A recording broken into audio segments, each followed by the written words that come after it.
மாற்றும். ஆனால் கேப்டன் என்ற வார்த்தையையும் அவர் வாழ்ந்த வாழ்க்கையையும் ஒருபோதும் ஆற்றாது. சோகம் தன்னை தாக்கி தரையில் விழச் செய்யும் போதும் மீண்டும் எழச் செய்யும் வலிமை இப்போதும் இவருக்கு உண்டு. மகன்களின் எதிர்காலம் நட்சத்திரங்கள் நிறைந்த வானத்தை காட்டும் ஒரு தாயின் புன்முறுவல் இங்கே. அழுவதற்கு ஒரு தோள்பட்டை தேடும் ஆண் மகன்களுக்கு வார்த்தெடுத்த வைர கம்பிகளாக வலிமை ஊட்டும் மாணிக்க தாயாக பிரேமலதா. கண்ணியத்தையும் தன் கட்சியையும் சோர்வராமல் மீட்டெடுப்பவர். மனம் சுமக்கும் கண்ணீருடன் மகன்களின் வெற்றிக்காக காத்திருக்கும் தேமுதிக தலைவர் மதிப்பிற்குரிய பிரேமலதா.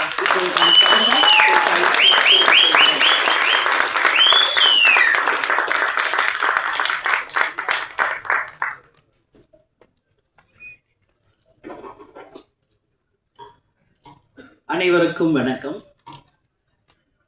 படைத்தலைவனுடைய ஆடியோ ரிலீஸுக்கு இங்கே வந்திருக்கும் பத்திரிகை சகோதரர்களுக்கும் யூடியூப் சேனலை சேர்ந்த அனைத்து சகோதரர்களுக்கும் எங்கள் உயிரில் கலந்த தேசிய முற்போக்கு திராவிட கழகத்தினுடைய அனைத்து நிர்வாகிகளுக்கும் மகளிர் அணி சகோதரிகளுக்கும் மேடையிலே வீற்றிருக்கும் கேப்டனுடைய திரைப்படங்களை டைரக்ட் செய்த மூத்த சகோதரர் கஸ்தூரி ராஜா அவர்களுக்கும், ரமணா படத்தை டைரக்ட் செய்த முருகதாஸ் அவர்களுக்கும், வீரம் இளஞ்சமன் அவர் யாருன்னா கஸ்தூரி ராஜா சார். இங்கே சிவா சார் இருக்காரு. கேப்டனின் தம்பியாக பல ஆண்டு காலம் வாழ்ந்தவர் சிவா. என்னுடைய அன்பு சகோதரர் சுதீஷ் அவர்களுக்கும், இந்த படைத்தலைவனில் யாரெல்லாம் உழைத்தீர்களோ அனைத்து ப்ரொடியூசர்ஸுக்கும், எஸ்பெஷலி கேமராமேன் அவர்களுக்கும், இந்த படத்தினுடைய ஹீரோயின் அவர்களுக்கும், அவரது தாயார் அவர்களுக்கும், இந்த படத்தினுடைய டைரக்டர் அன்பு அவர்களுக்கும், இந்த மேடையிலே வீற்றிருக்கும் என்னுடைய 2 புதல்வர்களுக்கும் கேப்டன் சார்பாகவும் உங்கள் அனைவரின் சார்பாகவும் என்னுடைய பணிவான வணக்கங்களை தெரிவிச்சுக்கிறேன். தேர்தலில் அரசியல் மேடைகளில் நான் பேசியதை நீங்கள் எல்லாரும் பார்த்துருப்பீங்க. சினிமா ஃபங்க்ஷனில், அதுவும் ஒரு ஆடியோ லான்ச்சில் பேசுறது இதுதான் நான் ஃபர்ஸ்ட் டைம்.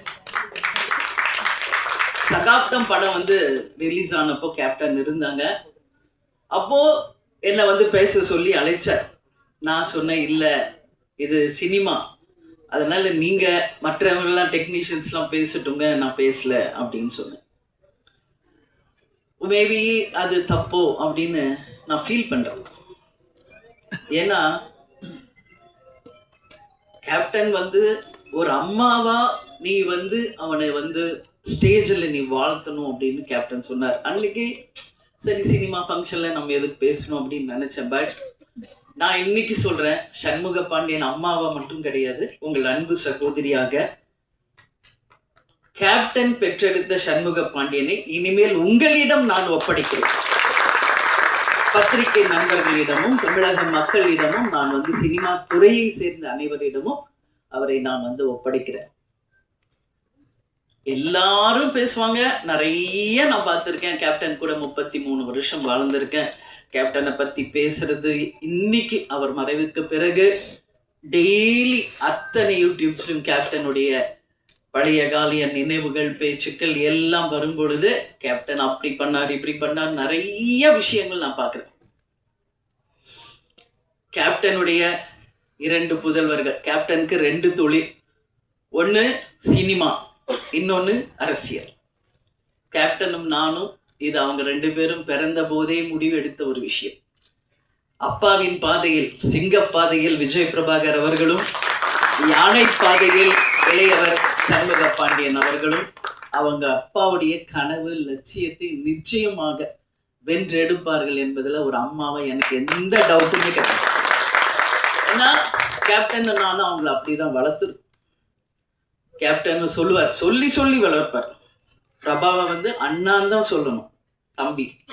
அது மட்டும் என்னைக்கு கடைசி வரைக்கும் அவர் ஒத்துக்கல. அதையும் இன்னைக்கு வரைக்கும் சண்முக பாண்டியன் அதை கரெக்டாக கீப் அப் பண்றாரு. ஏன்னா அந்த பாண்டிங், அந்த ரெஸ்பெக்ட் அது இருந்தால் தான் நம்ம வாழ்க்கையில் ஒற்றுமையாக பல சாதனைகளை செய்ய முடியும் என்பதில் கேப்டன் உறுதியாக இருந்தார். அதையே பிள்ளைகளுக்கும் நாங்கள் சொல்லி கொடுத்து அவங்கள வளர்த்துருக்கோம். நீங்கள் எல்லாரும் சொன்னீங்க டவுன் டு எர்த்தாக இருக்காங்க, அப்பா மாதிரியே உதவி செய்கிறாங்க, எல்லாரோடையும் சகஜமாக பழகுறாங்க அப்படின்னு. இன்னைக்கு இல்லை, இன்னும் எத்தனை ஆண்டு காலம் ஆனாலும் உச்ச நட்சத்திரமாக சண்முக பாண்டியன் அவர்கள் வந்தாலும் இன்னைக்கு எப்படி உங்க அத்தனை பேரிடமும் எளிமையோடும் உங்கள் அன்பு சகோதரர் போல டவுன் டு எர்த்தா இருக்காரோ அப்படிதான் இருப்பார். ஏன்னா சின்ன கை குழந்தை கேப்டன் மேக்கப் போடுவார். நான் 6 மணிக்கெல்லாம் கேப்டன் கிளம்புவார். உங்களுக்கு எல்லாருக்கும் தெரியும். 9 o'clock வித் மேக்கப் ஷூட்டிங்கில் இருக்கணும்னா 6 o'clock இறங்கி கீழே வந்துடும் எங்கள் ரூம் மேலே. கை குழந்தை அவனை தூக்கிட்டு நானும் கீழே வந்துடுவேன். ஏன்னா அவருக்கு நான் டிஃபன் கொடுக்கணும், அவருக்கு வேண்டிய இதெல்லாம் செய்யணும்னு. அப்படியே பார்த்துட்டு இருப்பான் அவங்க அப்பாவை. அப்போ ரொம்ப கேட்கல அழுகுவான் ரொம்ப ஜாஸ்தி. எதுக்கு இவன் அழுகுறான்? மூக்கில் லைட்டாக அப்புறம் ஒழுகும் அவருக்கு. கிளம்புவார் ஷூட்டிங்க்கு. நான் சொல்கிறேன், அதெல்லாம் எனக்கு நினச்சா எந்த சங்கோச்சமும் கிடையாது. மூக்கில் ஒழுகும், மேக்கப் போட்டிருப்பார், ட்ரெஸ் போட்டிருப்பாரு. வண்டி ஏற போகும்போது அப்படியே அவன் தாவான். அப்படியே அழகாக அந்த மூக்கை தொடச்சி விட்டு கண்ணை தொடச்சி விட்டு ஒரு முத்தம் கொடுத்துட்டு தான் போவார். அதே மாதிரி தான் விஜய் பிரபாகர். ஏன் அதை சொல்றேன்னா, ஒரு அப்பாவாக அவ்வளோ ஒரு ஆசையா பிள்ளைகளை வளர்த்தார் கேப்டன். இன்னைக்கு 2 பேரும் இன்னைக்கு அவங்க அப்பா இல்லாததை ரொம்ப ரொம்ப ரொம்ப மிஸ் பண்றாங்க. இங்க கேப்டன் இல்லைன்னு நான் நினைக்கவே இல்லை. இங்கதான் இருக்காரு கேப்டன். இந்த ஆடியோ ஷோல இன்னைக்கு ஆடியோ லான்ச்லயும் இங்கதான் கேப்டன் இருக்கார், நம்மோட தான் இருக்கார். அதுல எனக்கு எந்த மாற்று கருத்துமே கிடையாது. இந்த இடத்தில் கேப்டன் இருந்து அவருடைய நல்லாசியுடன் அவருடைய வாழ்த்துக்களுடன் தான் இந்த ஆடியோ லான்ச் நடந்துகிட்டு இருக்கு. அதுல எந்த மாற்று கருத்துமே இல்லை. அதே மாதிரி சண்முக பாண்டியனை பார்த்தீங்கன்னா ஒரு டென்ஷன் இருக்கும் ஏதாவது வாழ்க்கையில. ஆனா அவனை அறியாம போன்ல ரொம்ப சிரிச்சு பேசிக்கிட்டு இருந்தாலே நான் கேட்பேன், யார் அன்பு கூட பேசிக்கிட்டு இருக்கியா அப்படின்னு. ஏன்னா அந்த அளவு டைரக்டருக்கும் அவருக்கும் அப்படி ஒரு பாண்டிங்.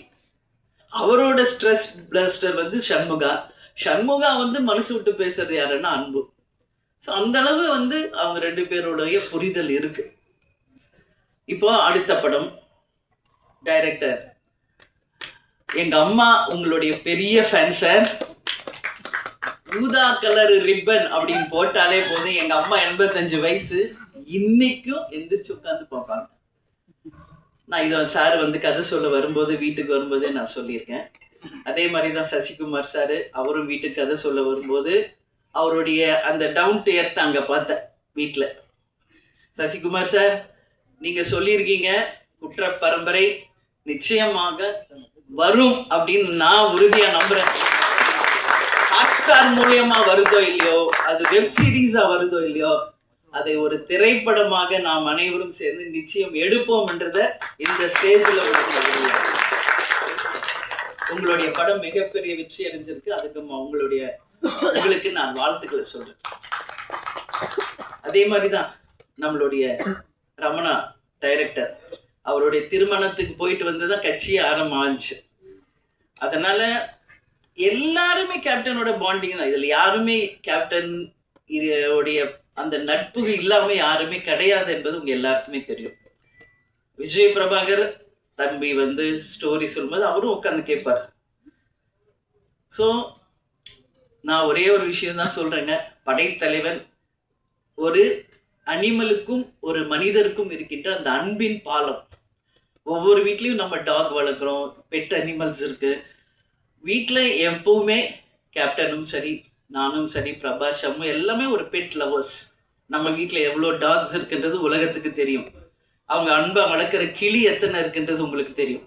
மீன் இருக்கு. அதே மாதிரி சண்முக பாண்டியனுக்கு ஒரு லக்கு, மதுரை ஃபர்ஸ்ட் சகாப்தம் பண்ணாரு. அவங்க மாமா ப்ரொடியூசரா இருந்து வல்லர் அவர் சுதீஷ் எடுத்தது. அடுத்தது மதுரை வீரன். அதுல பார்த்தா ஒரு ஜல்லிக்கட்டு கதை. இதுல எப்படி வந்து தம்பி எப்படி யானையோடையே பழகுறாரோ அது மாதிரி அந்த ஜல்லிக்கட்டு காளையோடையே அவ்வளோ ஒரு பாண்டிங்கா தம்பி பழகியிருக்காரு. அப்போ அம்மா நம்மளும் ஒரு ஜல்லிக்கட்டு காளையை வாங்கணும், வளர்க்கணும். அவங்க கேட்டால் நான் நோவே சொல்ல மாட்டேன். கேப்டன் கேட்டாலும் நான் நோ சொல்ல மாட்டேன், பசங்க கேட்டாலும் நான் நோ சொல்ல மாட்டேன். ஏன்னா யாரெல்லாம் ஒருவர் பெட் லவர்ஸாக இருக்காங்களோ அவங்க அத்தனை பேரும் நல்லவர்களாக தான் இருப்பாங்க. ஒரு வாயில்லாத ஜீவன் மேல அன்பு வைக்கக்கூடியவர்கள் அப்படின்னா அவங்க உண்மையிலேயே நல்லவர்களாக இருந்தாதான் அது முடியும். இதுதான் உண்மை, இதுல எந்த மாற்று கருத்துமே இல்லை. அதனால கேப்டன் கள்ளழகர்ல நடிச்சப்போ அந்த யானையோட அவ்வளோ அவருக்கு பாண்டிங் ஆயிடுச்சு. என்கிட்ட போன்ல கேட்டார், நான் கூப்பிட்டு வந்துருவா வீட்டுக்கு அப்படின்னாரு. தாராளமா உங்களுக்கு பிடிச்ச கூப்பிட்டு வாங்க, பட் நம்ம வீடு சின்ன வீடு, உங்களுக்கு எல்லாருக்கும் தெரியும், ஒரு கிரவுண்ட் வீடு, அதுல எப்படிங்க நீ யானையா நம்ம வச்சிருக்கிறதுன்னு. ஆனா அதேதான் சண்முக பாண்டியன் படைத்தலைவன்ல நடிச்சுட்டு 5 யானை, அதுல வந்து மணியன் அவருக்கு ரொம்ப ஃப்ரெண்டு, இன்னொரு 2 யானை பேரு பிரேமாவா ஏதோ சொல்லி புஜ்ஜியா அது சொல்லுவாரு, அது எல்லாமே என் ஃப்ரெண்ட்ஸ் ஆயிடுச்சுமா, நீங்க எஸ் சொன்ன நான் கூப்பிட்டு வந்துடுறேன் ஏதாவது ஒரு யானையான்னு.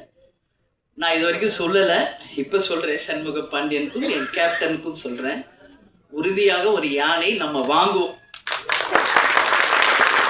அது நீங்க எப்படி நீங்க டாக்ஸை வளர்க்குறீங்களோ அது மாதிரி நீங்க வளர்க்கணும். ஏன்னா அது அவருடைய விருப்பம், சண்முகாவுடைய விருப்பம். இன்னைக்கு அதை வந்து நான் ஒரு விநாயகருடைய அடையாளமா தான் பார்க்குறேன்.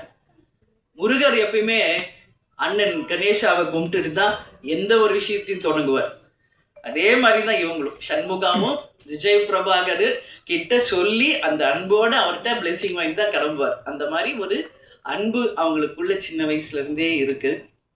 அதனால நிச்சயமாக இந்த படம் மிகப்பெரிய வெற்றி படமாக மாறும். அன்பு வந்து சொல்ற எவ்வளோ ஸ்ட்ரகிள்ஸ் இந்த மூவி ரிலீஸ் ஆகி எனக்கு தெரியும். பொங்கல் வெளியீடுன்னு போட்டாங்க, நான் அப்போ கூட சொன்னேன் விரைவில் போடுங்க, இல்லை கண்டிப்பாக வந்துடலாம் மேடம்னாரு. சரி உங்க நம்பிக்கை. அதுக்கப்புறம் என்னெல்லாம் நடந்தது என்பது எல்லாருக்கும் தெரியும். ஒரு திரைப்படம் எடுத்து முடித்து அதை ரிலீஸ் பண்ணுவதற்கு எல்லாரும் சப்போர்ட் பண்ணுங்க. கேப்டன் எத்தனை பேருக்கு எவ்வளோ சப்போர்ட் பண்ணியிருக்காரு, எவ்வளோ திரைப்படங்களுக்கு சப்போர்ட் பண்ணியிருக்காரு, எத்தனை டெக்னீஷியன்ஸுக்கு சப்போர்ட் பண்ணியிருக்காரு. ஒரு படம் ரிலீஸ் ஆனாதான் அதை நம்பி வாழ்கின்ற அத்தனை 1000 குடும்பங்கள் நல்லா இருக்கும். அதுல எந்த மாற்று கருத்துமே கிடையாது. சினிமா நல்லா இருந்தா அதை நம்பி இருக்கிற ஆயிரக்கணக்கான மக்கள் நல்லா இருப்பாங்க. அதுல நாங்க உறுதியா இருக்கோம். கேப்டன் கூடயே இருந்து சினிமான்னா என்ன என்பது நாங்க நல்லா உணர்ந்திருக்கோம். நிச்சயமாக கேப்டன் விட்டுட்டு சென்ற அந்த இடத்தை அரசியலில் விஜய் பிரபாகரும், சினிமா துறையில் சண்முக பாண்டியனும் கேப்டன் மாதிரி இருந்து நிச்சயமாக அனைவருக்கும் அதே மாதிரி இருப்பாங்க என்பதில் எந்த மாற்று கருத்தும் யாருக்கும் வேண்டாம். எனவே நிச்சயமாக இந்த படம் மிகப்பெரிய வெற்றி படமாக அமைய வேண்டும் என்று கேட்டுக்கொண்டு, கேப்டனுடைய ஆசீர்வாதத்தோடும் இங்கு வந்திருக்கின்ற அனைத்து நல்ல ஒழுங்கலினுடைய ஆசீர்வாதத்தோடும் படைத்தலைவன் மிகப்பெரிய ஒரு வெற்றி படமாக அமையணும் சொல்லி கேப்டனையும் கடவுளையும் நான் வேண்டிக்கிறேன். மீண்டும் மாபெரும் ஒரு வெற்றி விழாவில் உங்களை சந்திப்பேன் என்று கூறி உங்களிடமிருந்து விடைபெறுகிறேன். நன்றி, வணக்கம். நன்றிகள். இந்த படைத்தலைவன் மேடை பல சந்தோஷமான நிகழ்வுகளை நிகழ்த்தியுள்ளது. வந்திருந்த அனைவருக்கும் நன்றி. இப்போது இசை வெளியீடு, சிறப்பு விருந்தினர்கள் வெளியிட படக்குழுவினர்கள் பெற்றுக் கொள்வார்கள். மீண்டும் அடுத்த தருணத்தில் சந்திப்போம். நன்றி, வணக்கம்.